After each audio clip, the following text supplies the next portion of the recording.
Admission নামক যুদ্ধে তুমি যদি চান্স পেতে চাও তাহলে অবশ্যই তোমাকে দেশ সেরা কোচিং এ ক্লাস করতে হবে। দেশ সেরা কোচিং এ ক্লাস করবে না আবার এডমিশনে তুমি চান্সও পাইতে চাও, আমাদের কোচিং থেকেই প্রত্যেক বছর ঢাকা বিশ্ববিদ্যালয়, রাজশাহী বিশ্ববিদ্যালয়, মেডিকেল সব জায়গায় ফার্স্ট সেকেন্ড থার্ড হয় এবং 100 জনের মধ্যে 99 জনই আমাদের কোচিং থেকে চান্স পায়। কি অবাক হচ্ছ? এরকম মার্কেটিং শুনেই তোমরা আসলে অভ্যস্ত এবং এরকম মার্কেটিং শুনেই এডমিশন সময় তুমি তোমার সব থেকে গুরুত্বপূর্ণ ডিসিশনটা নাও যে তুমি আসলে কোথায় কোচিং করবা, তুমি কোন প্ল্যাটফর্মে ভর্তি হবা। তো আজকে আমি তোমাদেরকে বেসিক্যালি কিছু হার্শ রিয়েলিটি বলার চেষ্টা করব। এডমিশন সময় তোমার সাথে আগামী 3টা মাস কি কি ঘটবে তার একটা রোড ম্যাপ তোমার সাথে শেয়ার করব এবং ভাইয়া একদম বাস্তবতা তোমাদেরকে বলার চেষ্টা করব। এই কথাগুলা নর্মালি তোমাকে কেউ বলতে চাবে না, কারণ এখানে অনেক বিজনেস পলিটিক্স আছে। তো তারপরেও আমি তোমাকে সবগুলা কথা একদম আজকের এই ভিডিওতে A to Z শেয়ার করার চেষ্টা করব যে তুমি কোথায় কোচিং করবে, কোথায় কোচিং করলে তোমার জন্য ভালো হবে। এরপর তুমি বুঝে শুনে তোমার নিজের ডিসিশন তুমি নিজেই নিবা। কারো কথায় আসলে অনুপ্রাণিত হয়ে বা কারো কথায় আসলে তুমি মানে এমন সুন্দর টোনে তোমাকে মধুর সুরে মার্কেটিং করতেছে এই টোন শুনে তুমি ভর্তি হবা, আসলে ব্যাপারটা কিন্তু এরকম না। কারণ এডমিশন সময় প্রত্যেক বছর অনেক শিক্ষার্থী প্রথমত ভুল ডিসিশন নিবে, নেওয়ার পরে যখন কোচিং গুলোতে যাবে দেখবা যে 8 দিন 10 দিন 15 দিন বা সর্বোচ্চ 20 দিনের মাঝখানে এই শিক্ষার্থীগুলো ঝরে পড়বে এবং পরবর্তী সময় তারা কোচিং কিন্তু কন্টিনিউ করতে চায় না। তো আমি আজকের এই ভিডিওটা মেইনলি 3টা ফেজে বলার চেষ্টা করব। প্রথম ফেজ হচ্ছে আমার এডমিশন অভিজ্ঞতা। আমি যেহেতু এডমিশন পরীক্ষা দিয়েছিলাম তো ওই সময় টুকটাক যে অভিজ্ঞতাগুলো হয়েছিল সেই অভিজ্ঞতাগুলো নিয়ে তোমাদের সাথে কথা বলার চেষ্টা করব এবং একই সাথে অফলাইন ভার্সেস অনলাইন মানে দুইটার মধ্যে পার্থক্যগুলো বলার চেষ্টা করব যে কোনটা ভালো মন্দ। এটা আমি তোমাকে বলবো না কোনটা ভালো মন্দ, আমি এটা তোমাকে একটা পার্থক্য তোমাকে দেখাবো, এরপর তুমি ডিসিশন নিবা। এটা অনেকের জন্য অফলাইন ভালো হইতে পারে, অনেকের জন্য অনলাইন ভালো হইতে পারে। তো দুইটা নিয়ে আমি কথাবার্তা বলবো এবং সর্বশেষ যদি তুমি চাও তোমাকে একটা সাজেশন দিব যে কোথায় পড়লে তোমার জন্য ভালো হইতে পারে। তো প্রথমেই বেসিক্যালি আমি কথা বলার চেষ্টা করি একটু আমার আসলে এডমিশন জার্নিটা নিয়ে। তো নর্মালি তোমাদের এইচএসসি পরীক্ষা কিন্তু আজকে থেকে শেষ হয়ে গিয়েছে, তোমরা যারা বিজ্ঞান বিভাগের শিক্ষার্থী রয়েছে এখন কিন্তু তোমাদের আসল ভর্তি যুদ্ধটা শুরু হবে। ভর্তি যুদ্ধ কি ভাই? এডমিশন নামক যুদ্ধ শুরু হবে। সামনে তুমি কোথায় তোমার 4টা বছর পড়াশোনা করবা, কোথায় থেকে তুমি তোমার গ্রাজুয়েশন কমপ্লিট করবা বা ফিউচারে তুমি আসলে কি হইতে চাও, এটা কিন্তু মানে অনেকাংশে ডিপেন্ড করতেছে এই এডমিশন নামক যুদ্ধের উপরে। এই ভর্তি যুদ্ধটা আসলে ভাইয়া খুবই বাজে একটা জিনিস, কারণ এইখানে অনেক শিক্ষার্থী লড়াই করে কিন্তু টিকতে পারবে না। তো ধরো তোমাদের এইচএসসি পরীক্ষায় জিপিএ 5 যদি কম করেও হয় ভাইয়া, বিগত বছরগুলোতে লাখ লাখ শিক্ষার্থী জিপিএ 5 পাইতো। তো তোমাদের বার আমি ধরলাম যে কম করে ধরো যে 50,000 শিক্ষার্থী বা 50,000 শিক্ষার্থী জিপিএ 5 পাইছে, তাহলে এই যে 50,000 শিক্ষার্থী জিপিএ 5 যদি পায় তাহলে বাংলাদেশের মেডিকেলে কি 50,000 আসন রয়েছে, বুয়েটে কি 50,000 আসন রয়েছে বা ঢাকা ইউনিভার্সিটিতে কি 50,000 আসন রয়েছে? না।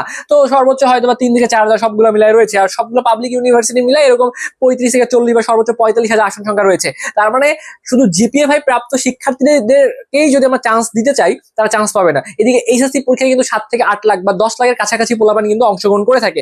তো এই এডমিশন নামক যুদ্ধটা এটা আসলে সত্যি কথা বলতে তুমি এইখানে তখনই টিকতে পারবা যখন তোমার একটা স্ট্রং মেন্টালিটি থাকবে এবং তুমি সেরাদের থেকে সেরা হবে এবং তোমার স্ট্র্যাটেজি বা গেম প্ল্যান অন্যদের থেকে যদি আলাদা হয় তাহলেই তুমি এখানে চান্স ইনশিওর করতে পারবা। তো তোমার যদি মনে হয় যে এই কম্পিটিশনে নামা ছাড়া তো আমার কোনো অপশন নাই, আমাকে তো একটা পাবলিক বিশ্ববিদ্যালয় পড়তে হবে, আমার এখান থেকেই ভালো কিছু করতে হবে, তাহলে তোমাকে এই যুদ্ধে কংগ্রাচুলেশন। বাট তোমার যদি মনে হয় ভাই আমি যুদ্ধে নামবোই না, আমার বিজনেস করার ইচ্ছা, এসএসসি পরীক্ষা শেষ করছি আমি বিজনেস করবো, তাহলে তুমি বিজনেস করতে পারো, তোমার আর পড়াশোনা করার দরকার নাই। তোমার পড়াশোনা করতে ব্যাপারটা এরকম না সবাই কি পড়াশোনা করবে, সবাই কি চাকরি বাকরি করবে, সবাই কি বিসিএস ক্যাডার হবে না। তো এখন কথা হচ্ছে তোমার যে সেক্টরে কাজ করতে ভালো লাগে, তোমার যদি মনে হয় না ভাই আমি এই সেক্টরে পারবো না, তাহলে আসার দরকার নাই, তুমি চাকরি বাকরি অলরেডি শুরু করে দাও বা অথবা তুমি বিজনেস করো। বাট তোমার যদি মনে হয় না ভাইয়া পড়াশোনা ছাড়া আমার জীবনের কোনো অপশন নাই, তাহলে অবশ্যই তোমাকে এখানে এমন একটা গেম প্ল্যান নিয়ে আসতে হবে যেন তুমি এখানে ভালো করতে পারো। কারণ এইখানে কেউ কারো জায়গা কিন্তু ছেড়ে দিবে না, জায়গা তোমাকে কেড়ে নেওয়া লাগবে, কেউ এইখানে কারো জায়গা ছাড়তে চাবে না। তো প্রথমেই আমি মেইন ভিডিও মানে আসার আগে কিছু কথাবার্তা বলবো, সেটা হচ্ছে আমার এডমিশন অভিজ্ঞতা নিয়ে শুরু করবো। তো নর্মালি যেহেতু তোমরা এই যে এসএসসি পরীক্ষা শেষ করলা, এখন তোমাদের মাঝখানে সব থেকে বেশি একটা আগ্রহ দেখা যাবে কোথায় কোচিং এ ভর্তি হব, কোথায় যে বাসা ভাড়া নিব। যারা বেসিক্যালি অফলাইনে কোচিং করবা তাদের মধ্যে একটা দৌড়াদৌড়ি শুরু হয়ে যাবে।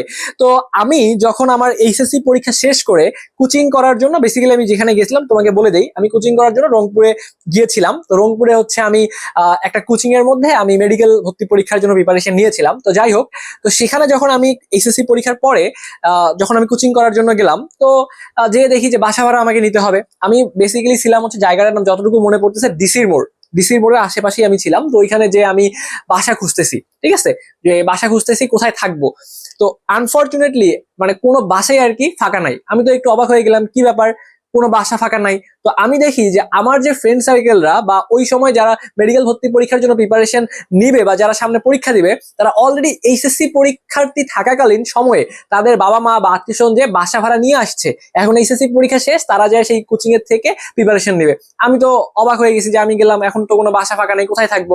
তো খুঁজতে খুঁজতে খুঁজতে খুঁজতে অনেক খোঁজার পরে একটা বাসা পাইলাম, চিলে কোঠা বলে সেখানে। তো চিলে কোঠার রুমটা ভাড়া নিলাম, ঠিক আছে? ওই চিলে কোঠার রুমে ভাড়া থেকে পরবর্তীতে আর কি আমার যে কোচিং এর যে জার্নিটা সেটা আমি শুরু করি। তো প্রথম কথা হচ্ছে, যখন আমি কোচিং করতে গেলাম এখানে অনেকগুলো ফ্যাক্টর কাজ করে। প্রথম কথা হচ্ছে, আমার কোনো ফ্রেন্ড দেখা গিয়েছে রাজশাহীতে চলে গিয়েছে, কোনো ফ্রেন্ড ঢাকায় চলে গিয়েছে, কোনো ফ্রেন্ড বা অন্যান্য জায়গায় চলে গিয়েছে। তো আমি একলাই পড়ে গিয়েছিলাম এবং একলাই ধরো যে রংপুরে কোচিং করার জন্য যাই, আরো ফ্রেন্ড ছিল তারা অন্যান্য কোচিং গুলোর মধ্যে ভর্তি হয়ে গিয়েছে। তো এই যে একটা ব্যাপার, তুমি যখন এডমিশনে কোচিং করতে যাবা, তো মনে করো প্রথম দিন তুমি কোচিং এ গেছো, তো এখানে তোমার সব নতুন নতুন ফ্রেন্ড সার্কেল, তুমি কেউ কাউকে কিন্তু চেনো না, তো নতুন একটা পরিবেশ রয়েছে এবং অনেকের মধ্যে কিন্তু হেজিটেশন কাজ করবে যে আসলে আমি স্যারকে একটা মানে স্যার আমাকে একটা, আমি একটা জিনিস বুঝিনি, স্যারকে প্রশ্ন করবো, স্যার আসলে আমাকে কিভাবে রিপ্লাই দিবে বা ভাই আমাকে কিভাবে রিপ্লাই দিবে। তো অনেক শিক্ষার্থী কিন্তু প্রশ্ন করতে পারবে না। তো আমি আসলে দেখা যেত যে আমি নিজেও খুব একটা প্রশ্ন করতে পারতাম না। এবং অনেস্টলি স্পিকিং, কোচিং এর প্রথম 5 থেকে 7 দিন যাওয়ার পরে আমার মনে হয়েছে যে কোচিং করে আমাকে দিয়ে আসলে কিছু করা পসিবল না, আমাকে যা করার নিজেই করতে হবে বা আমাকে বিকল্প অপশন খুঁজে বের করতে হবে। এই কথা বলে কেন বললাম, তুমি যদি পুরো ভিডিওটা না দেখো তাহলে বুঝতে পারবে না। তোমাকে একদম শুরু থেকে শেষ পর্যন্ত আমি রিকোয়েস্ট করবো এই ভিডিওটা একটু দেখো, একটু ভিডিওটা শেয়ার করে দাও, এবং যারা এখন আমাদের স্বপ্নের পাঠশালা সাবস্ক্রাইব করো একটু কষ্ট করে সাবস্ক্রাইব করতে পারো। তো আমার একটা তিক্ত অভিজ্ঞতা ছিল এই এডমিশন জার্নি নিয়ে। প্রথম কথা হচ্ছে, আমি যে কোচিং এ গেলাম, তো আমার ফ্রেন্ড সার্কেল খুব একটা আমার কাছাকাছি ছিল না, যেহেতু বিভিন্ন জন বিভিন্ন জায়গায় চলে গিয়েছে, সব নতুন মুখ, কাউকে আমি চিনি না। তো এখানে আমার একটু আনকমফোর্ট লাগতেছে বা কমফোর্টেবল আমি ফিল করতে পারতেছি না। এবং তারপরেও সব থেকে বড় ইম্পর্টেন্ট যে ব্যাপারটা, আমাদের দেশের ম্যাক্সিমাম পোলাপান কিন্তু এইচএসসি লেভেলে বেসিক অংশটুকু ভালো মতো পড়ে আসে না এবং খুঁটিনাটি ব্যাপারগুলো সম্পর্কে তারা ভালোভাবে জানে না। তো যেহেতু আমার বেসিকে প্রবলেম বা খুঁটিনাটি ব্যাপারগুলো আমি ভালো মতো জানি না, সেক্ষেত্রে কোচিং এর ভাইয়ারা কখনোই তোমাকে এ টু জেড লিখে লিখে পড়াইতেও পারবে না, এ টু জেড প্রত্যেকটা কন্টেন্ট তোমাকে বুঝাইতেও পারবে না। ধরো পড়াচ্ছে মহাকর্ষ ও অভিকর্ষ, এখন তুমি ভাইয়া একদম নাদান বাচ্চা, তুমি জানোই না যে মহাকর্ষ জিনিসটা কি বা অভিকর্ষ জিনিসটা কি, এই বেসিক জিনিসটাই তুমি জানো না। তোমার তোমার মনে হচ্ছে যে ভাই যদি আমাকে একটু মহাকর্ষর কাকে বলে বা অভিকর্ষ কাকে বলে এই দুইটা পড়াই দিয়ে, এই দুইটা সূত্রটা আমাকে আলোচনা করাই দিয়ে, তারপরে পরের যে পড়াশোনাগুলো আছে, যে এরপরে যে পরন্ত বস্তুর যে সূত্রগুলো আছে বা তারপরে দিকে কেপলার যে সূত্রগুলো আছে, সবগুলো জিনিস মানে বেসিকটা করে খুব ভালো মতো বুঝাই দিয়ে আমাকে আসবে না, এটা তুমি কখনোই দেখতে পারবে না। তুমি যদি মেডিকেল কোচিং করার জন্য যাও, ভাই তোমাকে বলবে এই পৃষ্ঠা নাম্বার বের করো, তুমি এত নাম্বার পৃষ্ঠা বের করো, ধরো 23 পৃষ্ঠা বের করো, 23 পৃষ্ঠার এই বিজ্ঞানী নাম ইম্পর্টেন্ট, বিজ্ঞানী নাম দাগায় ফেলো, তারপরে মহাকর্ষ অভিকর্ষ কোনো সংজ্ঞা টঙ্গা বলার সময় নাই, এখান থেকে দাগাও, এই সূত্র আসবে, একক আসবে, তারপরে এখান থেকে বলে দিবে যে ধরো নিচের কোনটা পরন্ত বস্তু, প্রথম সূত্র, দ্বিতীয় সূত্র, তোমাকে জাস্ট একটু মানে শর্টকাট টটকাট দেখাই দিয়ে তোমাকে বলবে যে এইভাবে পড়ো। মানে তোমার যদি বেসিকে খুব বেশি প্রবলেম থাকে বা তুমি যদি ভালো মতো জিনিসগুলো না জানো, তুমি ওই 1 ঘন্টায় তোমাকে যেভাবে বই দাগাই দেবে, তুমি জিনিসটা ধরতে পারবে না। এটা 100% শিওর, ম্যাক্সিমাম শিক্ষার্থী ধরতে পারবে না। প্রথমে যে আশা নিয়ে বা যে একটা ভাবসাব নিয়ে এডমিশন প্রিপারেশন আমরা শুরু করি, ভার্সিটি প্রিপারেশন শুরু করি বা মেডিকেলের প্রিপারেশন শুরু করি, কয়েকটা দিন যাওয়ার পরে তুমি নিজেই কন্টেন্ট গুলো বুঝতে পারবে না। তো এখন তুমি যদি কন্টেন্ট বুঝতে না পাও, তোমার যদি ভিতরে পড়াশোনাগুলো তুমি যদি তোমার সাথে অ্যাডজাস্ট না করে, তুমি কিন্তু ওই কোচিং কিন্তু কন্টিনিউ করতে পারবে না। তো ম্যাক্সিমাম শিক্ষার্থী কোচিং গুলো থেকে ঝরে পড়ে একটা কারণেই, যে তুমি কোচিং এর কন্টেন্ট গুলা বুঝতে পারবে না। এখন সব থেকে বড় প্রশ্ন, তাহলে কি কোচিং এর টিচাররা কি মানে তারা তারা কি পড়াশোনা করায়, তারা মানে এমন কি পড়ে যে আমি বুঝতে পারি না, এখানে কি ভাইয়াদের দোষ? আমি তোমাকে বলি, কোচিং এর ভাইয়াদেরকে এখানে দোষ দেওয়ার বিন্দু পরিমাণ কোনো অপশন নাই। কেন অপশন নাই? কারণ তাকে তো একটা সিলেবাস ধরাই দেওয়া হয়েছে, তাকে বলা হয়েছে এই 2 ঘন্টার মধ্যে এই চ্যাপ্টার শেষ করতে হবে। এখন তারাও ধরে নাই তুমি আগে থেকে ভালো মতো পড়ে আসছো বা একটা ক্লাসে সবাইকে মানে নিয়ে চিন্তা করার সময় আসলে নাই। তুমি টাকা দিয়ে কোচিং এ ভর্তি হয়েছো ঠিক, তোমার টাকা আমি নিছি এটা ঠিক, বাট আমি মানে একদম অন অ্যান অ্যাভারেজ লেকচার দিয়ে যাবো। তুমি যদি বুঝতে পারো আলহামদুলিল্লাহ, বুঝতে না পারলে তারা খুব একটা দায়ভার কিন্তু নিতে চাবে না, কারণ তোমার হিউজ একটা সিলেবাস, 3 মাসের মধ্যে সিলেবাস শেষ করতে হবে। এখন তুমি যদি না বোঝো, এটা আসলে করার কিছু নাই। এক্ষেত্রে অনেকের যাদের এবিলিটি আছে, তারা হয়তো বা মেডিকেলের ভাইয়া বা ভার্সিটির ভাইয়া আপুদের কাছে বাসায় এক্সট্রা করে পড়ে। তুমি কি এই মানে খরচগুলা মানে বহন করতে পারবা? এটা তোমাকে আগে চিন্তা করতে হবে। এডমিশন যুদ্ধে নামছো, এখানে তোমাকে ভাই অনেক টাকা পয়সা খরচ করতে হবে। এখন অনেকে চিন্তা করে ভাই টাকা পয়সা, এখানে আবার কোথায় টাকা পয়সা খরচ? আসো একটু কন্টিনিউ করো, আমি তোমাকে সবগুলো জিনিস বুঝাই বলতেছি। যে জায়গাটায় ছিলাম, যে তুমি এই যে ক্লাসের কন্টেন্ট গুলো বুঝতে পারবা না, এইটা একটা প্রবলেম হয় অফলাইনের ক্ষেত্রে। আর অফলাইনে বেসিক্যালি যে জিনিসটা হয়, এটা অফলাইনে হয়, অনলাইনে হয়। অনলাইনে মনে করো যে একটা কোর্সে 5টা টিচার পড়াচ্ছে, এই 5টা টিচারের মধ্যে তুমি মনে করো 3জন টিচারের পড়াশোনা খুব ভালো মতো বুঝতে পারতেছো, বাকি 2জন টিচারের পড়াশোনা বুঝতে পারতেছো না। এটা হয়, যেটা হয় আমি তোমাকে সেটা বললাম। এখন অফলাইনের ক্ষেত্রে যেটা হয়, অফলাইনে তুমি যদি একবার মানে কোর্স ফি পুরোটা দিয়ে ভর্তি হও, তাহলে এখানে তোমার মানে খুব মোটা অঙ্কের একটা অ্যামাউন্ট লাগে। মোটা অঙ্কের অ্যামাউন্ট বলতে কিরকম, তোমাকে কোচিং এ ভর্তি হতে গেলেই 20,000 টাকার উপরে করে দিয়ে ভর্তি হওয়া লাগবে। সেক্ষেত্রে এই 20,000 টাকা যদি তুমি খরচ করো, তাহলে যারা মনে করো যে এই অফলাইন থেকে অনলাইনটাকে আগায় রাখো বা অনলাইনে যাদের পড়তে সুবিধা মনে করো, তাহলে এই 20,000 টাকা দিয়ে তুমি কিন্তু 4 থেকে 5টা কোর্স কিনে ফেলতে পারবা। হ্যাঁ, এটা কি বলেন, একটা কোর্সই শেষ করতে পারি না, আপনি 4 থেকে 5টা কোর্স কিনে ফেলতে বলেন? দেখো, এমন হইতে পারে কোনো কোর্সের তোমার ফিজিক্স ক্লাস খুব ভালো লাগে, কোনো কোর্সের তোমার কেমিস্ট্রি ক্লাস খুব ভালো লাগে। এখন তোমাকে তো আলটিমেটলি কন্টেন্টগুলো বুঝতে হবে বা পরীক্ষা ভালো করতে হবে। তো সেক্ষেত্রে আবার কোনো কোর্সে তোমার ম্যাথ ক্লাসটা ভালো লাগে। তো এরকম হইতে পারে, মানে এক এক ভাইয়ার এক এক পড়াশোনা ভালো লাগে। তো সেক্ষেত্রে আমি তোমাকে বললাম তুমি একটা ভেরিয়েশন নিয়ে আসতে পারবা। এই 20,000 টাকা দিয়ে তুমি 4 থেকে 5টা জায়গায় কিন্তু ভর্তি হতে পারবা, সেটা কিন্তু মানে অফলাইনে খুবই টাফ। এখন প্রথম কথা হচ্ছে, মেইন পয়েন্টে আসি। তুমি অলরেডি ডিসিশন নিয়েছো যে তুমি কোচিং করবা। আমি প্রত্যেকটা জনই বলবো যে মেডিকেল ভার্সিটি ইঞ্জিনিয়ারিং কোথায় পড়বা কিভাবে পড়বা বলতেছি। তো প্রথম যেহেতু তুমি ডিসিশন নিয়েছো যে তুমি অফলাইনে কোচিং করবা বা তুমি অনলাইনে কোচিং করবা, তো যারা ডিসিশন নিয়েছো বেসিক্যালি অফলাইনে কোচিং করবা, এক্ষেত্রে আমার মানে একটা অ্যাডভাইস থাকবে, তোমার বাসার আশেপাশে যে ব্রাঞ্চ রয়েছে সেই ব্রাঞ্চগুলোতে তুমি কোচিং করা শুরু করে দাও।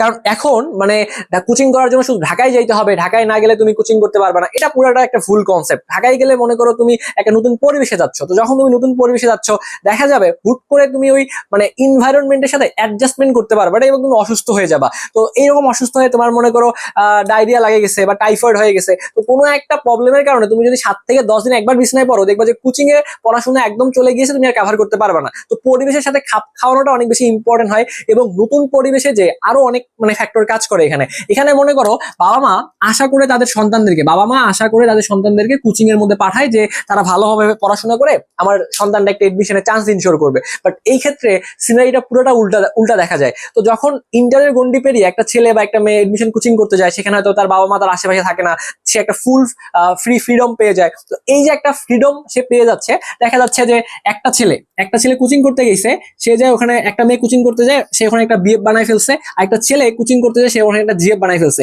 তারা কি কোচিং করে দেখবা যে প্রত্যেকদিন মনে করো যে কোচিং এর কথা বলে বের হয়ে এসে আড্ডা দিচ্ছে, গল্প করতেছে, টাইম গুলো ধ্বংস করে ফেলতেছে এবং ঘন্টার পর ঘন্টা ফোনে কথাবার্তা বলতেছে। তো এই যে কোচিং করতে যে তুমি যদি এই যে প্রেম নামক মায়াজালের মধ্যে একবার জড়াই যাও, তাহলে তোমার কিন্তু একদম 6 শ্বাস হয়ে যাবে। তুমি আলটিমেটলি এইটা তো তোমার তো প্রেম তো টিকবেও না এবং সামনে তোমার যে এডমিশনের যে জার্নি তুমি কিন্তু চান্স ইনশিওর করতে পারবে না। তো ম্যাক্সিমাম শিক্ষার্থী এই প্রেমের জালে আটকায় যাবা, তোমরা এই কাজটা ভুলেও করো না। তোমাকে আগে থেকে সাবধান করলাম যে তুমি যদি এইটাতে আটকাও তোমার এডমিশনে তুমি পড়াশোনা করতে পারবে না, কারণ তুমি তাকে সময় দিবে না পড়াশোনা করবা। এবং তুমি যখন এই যে একটা ছেলে, এরা সব থেকে মানে বেশি বলদ, একটা ছেলে যখন একটা মেয়েকে কন্টিনিউ সময় দিতে থাকে এই এডমিশন টাইমে, দেখবা মেয়েটা কিন্তু ভাইয়া তুমি মেয়েদেরকে মানে চিন্তাও করতে পারবে না ওরা কি কি কি লেভেলে চালাক। ও তোমার সাথে কথা বলবে এবং মানে অন্য সময় ঠিক মতো সে পড়াশোনাও করবে এবং পড়াশোনা করে এই মেয়েটা দেখবা ম্যাক্সিমাম ক্ষেত্রে মেয়েটা চান্স পেয়ে যাবে একটা পাবলিক বিশ্ববিদ্যালয় বা পাবলিক মেডিকেলে। এই ছেলে যেটা আবুল বা বলদ, এ কোথাও চান্স ইনশিওর করতে পারবে না। পরে দেখবা ওই মেয়েটাই ওই ছেলেটাকে বলবে যে তুমি তো একটা বলদ, তুমি তো কোথাও চান্স পাও নাই, আমি তো একটা বিশ্ববিদ্যালয়ে চান্স পাইছি, তোমার লেভেল আমার লেভেলের সাথে যায় না, আমি তোমার সাথে আর কন্টিনিউ করতে পারবো না, বা আমার এটা আসলে রিলেশনটা কন্টিনিউ করা আমার পক্ষে পসিবল হচ্ছে না। তোমাকে কোনো একটা অজুহাত মানে ধরাই দিয়ে তোমাকে ছেড়ে চলে যাবে, এটা 100% হবে। এটা অনেক সময় ছেলেদের মানে উল্টা ঘটনাটাও ঘটে, দুইটাই হইতে পারে, বাট ম্যাক্সিমাম ক্ষেত্রে এমনটাই হয়। তো এই জন্য এই এডমিশনের যে 3টা মাস সময় থাকবে, যদি কোচিং করার জন্য বাইরে যাও, রিকোয়েস্ট করবো এইটাতে যাইও না। এটাতে গেলে তুমি আসলে পড়াশোনার ফ্লোটা থেকে মানে বের হয়ে আসবা এবং তুমি ওই মানে যে রাইট যে ট্র্যাক, এই ট্র্যাকে থাকতে পারবে না। ওকে, তো প্রথম কথা হচ্ছে তুমি তো ডিসিশন নিছো যে বাইরে একটা কোচিং করবা, তাহলে সব থেকে ভালো হয় বাসার আশেপাশে যে কোচিং এর শাখা রয়েছে বা ব্রাঞ্চ রয়েছে সেখানে তুমি কোচিং করতে পারো। এটা তোমার জন্য একটা ভালো অপশন হতে পারে, কারণ ওই জায়গার ওয়েদার বলো, তারপরে ইনভায়রনমেন্ট বলো, সবকিছু তোমার সাথে কিন্তু মানে স্যুট করে যাবে এবং তুমি খুব ইজিলি সেখানে একটা প্রিপারেশন নিতে পারবে। বাট হঠাৎ করে তুমি থাকো উত্তরবঙ্গে তুমি গেলে দক্ষিণবঙ্গে কোচিং করার জন্য, ওটা কিন্তু তোমার সাথে অ্যাডজাস্ট করার ব্যাপারটা খুবই টাফ হয়ে যাবে এবং অনেক ক্ষেত্রে তোমার সাথে অ্যাডজাস্টও করবে না। এবং যারা মেইনলি অফলাইনে কোচিং করতে চাচ্ছ, এখন অনেকজন আছে অনলাইনের ক্লাস বোঝে না বা অনলাইনে কনসেন্ট্রেশন ধরে রাখতে পারে না, মনোযোগ ধরে রাখতে পারে না, তাদের জন্য তো অবশ্যই আমাকে অফলাইনে কোচিং করতে হবে। এখন অফলাইনে কোচিং করার ক্ষেত্রে তোমাকে আমি একটা তালিকা বলি। প্রথমেই তুমি যখন কোচিং এ ভর্তি হবা, তখন তোমাকে ধরে রাখো মিনিমাম 18 থেকে 20,000 টাকা। আমি ধরলাম যে তোমাকে 20,000 টাকা প্রথমে কোচিং এ দিতে হবে, ভর্তি হওয়ার সময় তোমাকে 20,000 টাকা কোচিং এ দেওয়া লাগবে। এখন এই যে তুমি 20,000 টাকা দিয়ে কোচিং এ ভর্তি হইলা, এরপরে মনে করো তুমি কয় মাস থাকবা কোচিং এর মধ্যে? 3 মাস মনে করো কোচিং এর মধ্যে থাকবা। এখন 3 মাস থাকবা, তাহলে এই যে 3 মাসে তোমার কিন্তু একটা খরচের ব্যাপার স্যাপার আছে। তো প্রত্যেক মাসে তোমার মনে করো অনেকে বাসা ভাড়া নিয়ে থাকে, বাসা ভাড়া নিয়ে থাকতে গেলে খরচটা অনেক বেশি বেড়ে যাবে। এবং তুমি যদি মনে করো যে মানে কোনো একটা মেসে থাকো, তারপর কিন্তু ভালো তোমার খরচ লাগবে, এবং খাওয়া দাওয়ার কিন্তু খরচ থেকে শুরু করে আদার্স অনেক খরচ রয়েছে। আমি যদি বলি আমার এডমিশন জার্নিতে আমি যদি বাসা ভাড়া নিয়েছিলাম, যে বললাম চিলেকোঠায় একটা রুম নিয়েছিলাম, আমার সাথে আমার আম্মু ছিল, ঠিক আছে, আমার ছোট বোন ছিল, আমরা একসাথে ছিলাম আর কি। তো সেই ক্ষেত্রে আমার কস্ট কিন্তু অনেক বেড়ে গিয়েছিল। আমার প্রায় মানে শুধু মেডিকেল কোচিং করার সময় আমার প্রায় 1.5 থেকে 2 লাখ টাকা, 2 লাখ টাকা চলে গিয়েছে, এবং পুরো এডমিশন জার্নি মিলে আমার 3 লাখ টাকার উপরে চলে গিয়েছে। তো তোমার এই যে এখানে 20,000 টাকা দেওয়া লাগবে, এবং 3 মাসে তোমার যদি প্রতি মাসে মনে করো 15,000 টাকা করেও চলে যায়, তাহলে তোমার 3 মাসে ধরলাম 45, ধরো যে 50,000 টাকা তোমার খাওয়া দাওয়া আনুষঙ্গিক খরচ সব মিলে কিন্তু একক দশক শতক হাজার 50,000 টাকা তোমার খরচ হবে। এটা তোমার খরচ হবে, কিভাবে খরচ হবে তুমি নিজের টেরও পাবা না। এখানে তোমার 3 মাসে ধরলাম 50,000 টাকা খরচ হচ্ছে, এখানে তোমার কোচিং বাবদ 20,000 টাকা, তাহলে তোমার সব মিলিয়ে 70,000 টাকা খরচ হচ্ছে। এবং দেখবা যে এই সংখ্যাটা কেমনে কেমনে 1 লাখের কাছে আরো অনেক খরচ আছে। আমি বললে এটা লিস্ট অনেক বেশি লম্বা হয়ে যাবে, আমি সেদিকে যাইতে চাচ্ছি না। মিনিমাম তোমার 1 লাখ টাকা নিয়ে মাঠে নামা লাগবে। এটা কেমনে কেমনে চলে যাবে তুমি বুঝতে পারবে না। বাইরে তুমি থাকতে যাও, দেখবা যে কেমনে টাকা যায় বুঝতে পারবে না। যে টাকা দিবে তোমার বাবা অথবা মা, তিনি বুঝতে পারবে। মিনিমাম 60 থেকে 80 হাজার টাকা, মিনিমাম 60 থেকে 80 হাজার টাকা তোমার এই 3 থেকে 4 মাসে চলে যাবে। এবং তুমি যদি প্রথম দিকে চাঁদ ইনশিওর করতে না পারো, মেডিকেলে হইলো না, পরবর্তী ভার্সিটি গুলো পরীক্ষা দিতে থাকবা, তার মানে যত এই পিরিয়ডটা লম্বা হবে, যত তোমার এডমিশন জার্নিটা লম্বা হবে, তত কিন্তু এই খরচ, এই 80,000, 70 থেকে 80 হাজার, 80 থেকে 90 হাজার, 90 থেকে 1 লাখ, এই কস্ট কিন্তু বাড়তেই থাকবে, কস্ট কিন্তু কমবে না। এখন মেডিকেলে তুমি প্রথমে ভর্তি হয়েছো 20,000 টাকা দিয়ে, মেডিকেলে চান্স পাও নাই, পরবর্তীতে কোনো কোথাও একটা ভার্সিটি কোচিং করতে যাবা, বা কোথাও দেখবা যে রাজশাহী ইউনিভার্সিটি কোর্স করতেছো, সেখানে কি টাকা পয়সা লাগবে না? ডেফিনেটলি টাকা পয়সা লাগবে। তো এই কস্ট কিন্তু বেড়েই চলবে। তো যেটা বললাম যে অফলাইনে কোচিং করতে গেলে অবশ্যই তোমার এই যে পয়সা পয়সা মানি, এটা থাকাই লাগবে। পয়সা বা মানি ছাড়া আসলে অফলাইনে কোচিং করা সো টাফ। তো অনলাইনে দেখবা যে এখন মানে ম্যাক্সিমাম শিক্ষার্থী অনলাইনে পড়েও মেডিকেল এবং ভার্সিটিতে খুব ইজিলি চান্স মানে পাচ্ছে। কেন চান্স পাচ্ছে?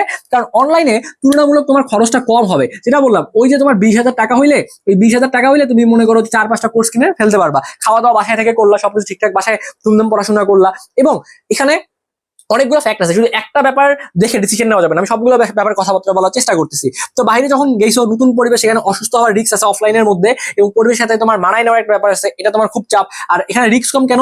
এখানে তুমি মায়ের হাতে রান্না খাবা, এখানে তুমি মায়ের হাতের রান্না, ঠিক আছে, মায়ের রান্না খাইতে পারবা, বাসায় ফ্যানের বাতাসে বসে সুন্দর মতো পড়াশোনা করতে পারবা। এটা তোমার জন্য অনেক বেশি কমফোর্টেবল হবে। ওকে, আচ্ছা, এখানে অফলাইনের মধ্যে রেকর্ডেড ক্লাস করার সুবিধা নাই, রেকর্ডেড ক্লাস করার সুবিধা নেই। অর্থাৎ অফলাইনে তুমি যদি একটা ক্লাস বা একটা লেকচার ভাইয়ারা একবার যেটা দিবে সেখানেই শেষ, সেখানে নতুন করে প্রশ্ন করার সুযোগ মানে ওইভাবে প্রশ্ন মানে ইনভেস্টমেন্ট করতে পারবা, কিন্তু পরবর্তীতে আর ওটা ক্লাস দেখার সুযোগ নেই। বাট অনলাইনে কিন্তু তুমি চাইলে এক ক্লাস বারবার দেখতে পারবা, রেকর্ড ক্লাস করার অপশন রয়েছে। আর অফলাইনে তুমি কোচিং এ যাবা আসবা সব মিলে কিন্তু একটা সময়ের ব্যাপার রয়েছে। তো সেক্ষেত্রে এখানে সময়টা অনেক বেশি খরচ হবে। আর অনলাইনে তুলনামূলক কম সময় খরচ হবে, যদি তুমি ভালো মানুষ হও, যদি তুমি ভালো হও। ভালো মানুষ মানে কি ভাই? তুমি যদি মনে করো উল্টা পাল্টা কাজে টাইম নষ্ট না করো, তোমার যদি ইচ্ছাই থাকে যে আমি অনলাইনে আসবো শুধু পড়াশোনা করার জন্য বা পড়াশোনা রিলেটেড আমি ভিডিওগুলো দেখবো, সেক্ষেত্রে তোমার কিন্তু এটা বেস্ট অপশন। এখানে তোমার বাসায় থেকে দেখতে পারতেছো, খুব একটা বেশি সময় কিন্তু নষ্ট হওয়ার সুযোগ নাই। ওকে, আচ্ছা, তো এটা যেটা বললাম যে নতুন পরিবেশ যখন যাবা, নতুন বন্ধু বান্ধবী, এবং এই চক্করে পড়লে তো অবস্থা খারাপ হয়ে যাবে। এই চক্করে পড়া যাবে না। এবং অফলাইনের মধ্যে মনোযোগ ধরে রাখাটা সহজ, যেহেতু একটা ভাইয়া সামনাসামনি দাঁড়ায় ক্লাস নিচ্ছে, সামনাসামনি দাঁড়ায় কথাবার্তা বলছে, সেক্ষেত্রে মনোযোগ ধরে রাখাটা অনেক সহজ। আর অনলাইনে কিন্তু মনোযোগ ধরে রাখাটা কঠিন। তুমি যদি ওই যে ফাঁকিবাজ হও, তুমি যদি নিজের ভিতরে তোমার সৎ না থাকো, তাহলে কিন্তু ভাইয়া এই জায়গায় পড়াশোনা করাটা কিন্তু অনেক টাফ হবে। কারণ তুমি পড়াশোনা অনলাইনে ক্লাস দেখবে 10 মিনিট, উল্টাপাল্টা কাজ করবা আধা ঘন্টা, তাইলে তো তুমি এখানে ভালো করতে পারবে না। তো ওভারঅল অফলাইন এবং অনলাইন দুইটারই ভালো সুযোগ সুবিধা রয়েছে, এবং মানে দুইটারই মনে করো মানে ভালো দিক খারাপ দিক দুইটারই আছে। তো অনলাইনে তুমি যদি প্রিপারেশন নাও, সেক্ষেত্রে তোমার কম টাকায় প্রিপারেশন নিতে পারবা, ক্লাসগুলো বারবার দেখার সুযোগ রয়েছে, এবং বাসায় থেকে তোমার কমফোর্ট জোনের মধ্যে থেকে তুমি প্রিপারেশন নিতে পারবা। এবং সাথে তোমার বাসার আশেপাশে যে কোচিং থাকবে, সেই কোচিং এর শুধুমাত্র এক্সাম ব্যাচে ভর্তি হবা। এক্সাম ব্যাচে ভর্তি হয়ে শুধু এক্সাম গুলা দিবা, তাহলে তুমি একটা লাইভ এক্সাম বা পরীক্ষা দেওয়ার ফিলিংসটা পাবা। আর প্রিপারেশন তো তুমি ধুমায় তোমার মতো করে নিচ্ছ, প্রিপারেশন নিচ্ছ বাসায় যা পরীক্ষা দিচ্ছ, প্রিপারেশন নিচ্ছ যা পরীক্ষা দিচ্ছ, রেগুলার পরীক্ষাগুলো দিচ্ছ। পরীক্ষাগুলা অনলাইনে দেওয়ার থেকে অফলাইনে দেওয়া বেশি ইফেক্টিভ, কিন্তু ক্লাস করার জন্য আমার কাছে মনে হয় অনলাইন বেস্ট। আর তোমার যদি মনে হয় না ভাই আমি অফলাইনে কোচিং করব, তাহলে বাসার আশেপাশে কোনো একটা কোচিং এ ভর্তি হইতে পারো, খুব দূরে যাওয়ার দরকার নাই। তো এই ছিল ওভারঅল ব্যাপারগুলো, যে আসলে আমি দুইটার মধ্যে কম্পেয়ার করে তোমাকে বোঝানোর ট্রাই করছি। তো এই হচ্ছে ওভারঅল ব্যাপার স্যাপার, যে অফলাইন এবং অনলাইন দুইটা নিয়ে আমি তোমাদেরকে কথা বলার চেষ্টা করেছি। বাট আমার কাছে মনে হয় মানে যারা আসলে তোমরা অনলাইনে ভালো মতো ক্লাসগুলো বুঝতে পারো, তাদের জন্য অনলাইনটা বেস্ট। পাশে তুমি অফলাইনে কোচিং এর পরীক্ষাগুলো দিলা, বাট যাদের অনলাইনে খুব বেশি সমস্যা হয়, তোমার মনোযোগ ধরে রাখতে পারো না, সেক্ষেত্রে তোমাদের জন্য কিন্তু অফলাইন বেস, তোমরা অফলাইনে কোচিং করতে পারো। বাট এখানে যাওয়ার ক্ষেত্রে অবশ্যই তোমাকে বুঝে শুনে ডিসিশনগুলো নেওয়া লাগবে। এমন কোনো ডিসিশন নিও না যাতে এই 3টা মাসের এই গুরুত্বপূর্ণ সময়গুলো তুমি নষ্ট করে ফেলো। তো তোমরা যারা বাসায় বসে থেকে সামনে মেডিকেল ভর্তি পরীক্ষার জন্য প্রিপারেশন নিবা, প্রতি বছরের ন্যায় এবছরও কিন্তু আমাদের স্বপ্নের পাঠশালা থেকে তুমি বাসায় বসে থেকে মেডিকেল ভর্তি পরীক্ষার জন্য একটা পূর্ণাঙ্গ প্রিপারেশন নিতে পারবা। মেডিকেল ভর্তি পরীক্ষার জন্য A to Z একটা পূর্ণাঙ্গ কোর্স কিন্তু আমাদের রয়েছে। এইখানে আমরা তোমাদেরকে জীববিজ্ঞানের উপর ক্লাস রেখেছি, 25টা ক্লাস নিব। আশা করি 25টা ক্লাস করলে জীববিজ্ঞান বই আগে থেকে ভালো মতো প্রিপারেশন না থাকলেও তুমি এখানে কিন্তু একটা স্ট্রং প্রিপারেশন নিতে পারবা। রসায়নের উপর ক্লাস রাখছি 12টা। রসায়নের ক্লাসগুলো একটু কম হওয়ার কারণ হচ্ছে রসায়নের ক্লাসগুলো ডিউরেশন একটু বেশি হবে। তো আমি রসায়ন টিচারের সাথে কথা বলে জানতে পারছি, উনি বলছে আমাকে 12টা ক্লাসের মধ্যে উনি কভার করে দিবে। বায়োলজি ক্লাসগুলো আমি নিব, ক্লাসেই মুখস্থ করাই দিব। রসায়ন টিচার যখন ক্লাসগুলো নেবে ইনশাল্লাহ খুব ভালো ক্লাসগুলো হবে। ফিজিক্স ক্লাস আমি নিব, ক্লাসের মধ্যে কিন্তু পড়াগুলো কভার আপ হয়ে যাবে। এছাড়া তোমাদের জিকে এবং মানবিক গুণাবলী থেকে 10টা ক্লাস নেওয়া হবে, ইংলিশের উপরে 10টা ক্লাস নেওয়া হবে এবং প্রত্যেকটা চ্যাপ্টার থেকে আমরা সাজেশন দিব। প্রত্যেকটা চ্যাপ্টার ভিত্তিক ক্লাস পাবা এবং ক্লাসের লেকচারশিট পাবা, এমসিকিউ সাজেশন পাবা, আমাদের কাছে মেন্টরিং পাবা, গাইডলাইন পাবা এবং ফাইনাল 20টা তোমরা হচ্ছে মডেল টেস্ট আমাদের কাছে দিতে পারবা। অর্থাৎ মেডিকেল ভর্তি পরীক্ষার জন্য A to Z একটা প্রিপারেশন তুমি বাসায় বসে থেকে নিতে পারবা। এখন দেখো আমাদের কোর্স ফি হচ্ছে 6000 টাকা। আমরা একটা 50% ডিসকাউন্ট তোমাদেরকে দিয়েছি। এই ডিসকাউন্টটা আমাদের 8 তারিখ পর্যন্ত থাকবে, 8 তারিখ পর্যন্ত থাকবে এবং ভর্তি হওয়ার সাথে সাথে তুমি যখনই ভর্তি হবা, ভর্তি হওয়ার সাথে সাথে তুমি কিন্তু ক্লাস করা শুরু করে দিতে পারবা। ঠিক আছে, আমাদের ক্লাসগুলো শুরু হবে আজকে। আজকে তোমাদের হচ্ছে আমরা এই মানে আজকে তো তোমাদের হচ্ছে পরীক্ষা শেষ 4 তারিখ, তো আমরা আগামীকাল থেকে ক্লাসগুলো শুরু করবো। খুব বেশি আমরা দেরি করবো না, আগামীকালকে আমাদের ওরিয়েন্টেশন ক্লাস হবে। অর্থাৎ 5 তারিখ থেকে আমরা ক্লাসগুলো শুরু করে দিচ্ছি। 5 তারিখ থেকে আমরা ক্লাসগুলো শুরু করে দিব। 5 তারিখ আমাদের ফিজিক্সের ক্লাসগুলো দিয়ে আমরা যাত্রা শুরু করব। এরপর বায়োলজি, কেমিস্ট্রি খুব দ্রুত সময়ের মধ্যে আমরা তোমাকে এমন ভাবে পড়াবো, আশা করি ক্লাসের মধ্যে তোমার ম্যাক্সিমাম পড়াগুলো মুখস্থ হয়ে যাবে। তো যারা যুক্ত এখনো হও নাই, দ্রুত যুক্ত হয়ে যাও। ভর্তি হওয়ার সাথে তুমি ক্লাস করতে পারবা, ক্লাসের অ্যাক্সেস পাবা, গাইডলাইন, মেন্টরিং সবগুলো গ্রুপে তুমি পেয়ে যাবা। তো যারা এখনো যুক্ত হও নাই, এই 6000 টাকার কোর্স এখন 50% আমরা ডিসকাউন্ট দিয়েছি। এই ডিসকাউন্টটা ভাই 8 তারিখ পর্যন্ত থাকবে, 8 তারিখ পর্যন্ত থাকবে। তো যারা এই সময়ের মধ্যে ভর্তি হবা তারাও মাত্র 3000 টাকায় ভর্তি হতে পারবা, মাত্র 3000 টাকায় ভর্তি হতে পারবা। তো ভর্তি হওয়ার জন্য আমাদের যে হোয়াটসঅ্যাপ যে নাম্বারটা রয়েছে 01317132318, এই নাম্বারে আমাদের সাথে হোয়াটসঅ্যাপে কথা বলে ভর্তি হয়ে যেতে পারো। অথবা ভর্তি হওয়ার জন্য আমাদের এই যে নাম্বারটা 01317132318, এই নাম্বারে বিকাশ, টকের অথবা নগদ যে কোনো একটা মাধ্যমে 3000 টাকা খরচ সহ সেন্ড মানি করবা। সেন্ড মানি করে এই নাম্বারে একটা মেসেজ করে বলবা যে ভাই আমি টাকা পাঠাইছি, আমাকে অ্যাড করে দেন। তাহলে তোমাকে সর্বোচ্চ আধা ঘন্টা থেকে 1 ঘন্টার মধ্যে অ্যাড করে দেওয়া হবে। তো স্বপ্ন দেখো, স্বপ্ন দেখতে তো আসলে পরিশ্রম করা লাগে না, বাট তোমাকে চান্স পাইতে গেলে পরিশ্রম করতে হবে এবং তোমার স্বপ্ন পূরণ করতে গেলে তোমাকে পরিশ্রম করতে হবে। তো এই স্বপ্নটাকে পূরণ করার জন্য তোমার যেভাবে মানে পরিশ্রম করা দরকার বা যেভাবে পড়াশোনা করে তুমি সহজে তোমার স্বপ্ন পূরণ করতে পারবা, আমরা তো আমাদের দিক থেকে সর্বোচ্চটা দেওয়ার চেষ্টা করব। তুমি যদি ভালো মতো প্রিপারেশন নিতে পারো, আশা করি তোমার সাথে তোমার কোনো স্বপ্নের ক্যাম্পাসে কোনো এক সময় দেখা হয়ে যাবে। এবং আমাদের মেডিকেল মানে যে প্রস্তুতির যে কোর্সটা রয়েছে হোয়াইট অ্যাপ্রন, আমাদের ব্যাচের নাম হচ্ছে হোয়াইট অ্যাপ্রন। এখানে সব থেকে বড় অপরচুনিটি হচ্ছে এর সাথে কিন্তু ভার্সিটি, এর সাথে হচ্ছে ভার্সিটি এ ইউনিটের প্রোগ্রাম সম্পূর্ণ ফ্রি। অর্থাৎ মেডিকেল পরবর্তীতে তোমরা যারা থাকবা আমাদের সাথে তাদেরকে ভার্সিটি এ ইউনিটের পুরো প্রোগ্রামটা তোমাদেরকে ফ্রিতেই আমরা পড়াই দিব। ওকে, তো যাই হোক তোমাদের সাথে ক্লাসে দেখা হবে। যারা এখনো যুক্ত হও নাই, মাত্র 3000 টাকায় ভর্তি হতে পারবা। এই 50% ডিসকাউন্টে কাজে লাগে, দ্রুত ভর্তি হয়ে যাও, ক্লাসগুলো করা শুরু করো। আশা করি এই এডমিশন জার্নিটা তোমাদের অনেক বেশি স্মুথ হবে এবং এই এডমিশন জার্নির শুরু থেকে শেষ পর্যন্ত তোমাদের শাওন ভাইয়া তোমাদের সাথে আছি। যারা এখনো আমাদের এই স্বপ্নের পাঠশালা চ্যানেলটি সাবস্ক্রাইব করো নাই, সামনে সবগুলো ভিডিও সবার আগে পাওয়ার জন্য একটু কষ্ট করে সাবস্ক্রাইব করে আমাদের পাশেই থাকবা। আর ভিডিওটি কেমন লেগেছে এর বাইরেও যদি তোমার কোনো জানার থাকে অবশ্যই কমেন্ট বক্সে কমেন্ট করো, আমি তোমাদেরকে রিপ্লাই করে দিব। ধন্যবাদ সবাইকে।